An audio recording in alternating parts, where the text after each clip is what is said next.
რატომ ვირჩევ ურთიერთობას, რომელიც თავიდანვე განპირობებულია დასრულებით. იმიტომ რომ აქ ბევრია ერთი რომ მე უნდა განვიცადო ეს დანაკლისის განცდა და საჭიროებაა რაღაცა ეს ერთი მათ შორის შეიძლება იყოს მაზოხისტური, მეორე განცდა მაქვს თითქოს და ამით რაღაცას შევცვლი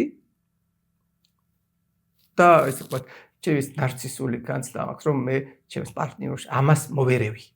ანუ ჩემთან უფრო დიდხანს იქნება, ვიდრე მაგალითად სხვასთან. მე მაგალითად სხვანაირი ვარ და ეს დამეხმარება, რომ ასე ვთქვათ,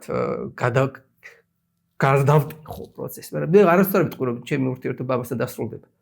მაგრამ განცდის დონე სადღაცას უკან ეს შფოთვა არის.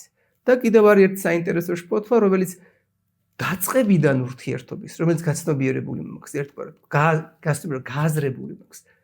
მე შფოთავ რომ არ დამთავრდეს. და ეს შფოთვა იმდენად დიდია, რომ მირჩევნია საბოლოო ჯამში გავაკეთო ყველაფერი, რომ ეს დასრულდეს, ეს შიში დასრულდეს.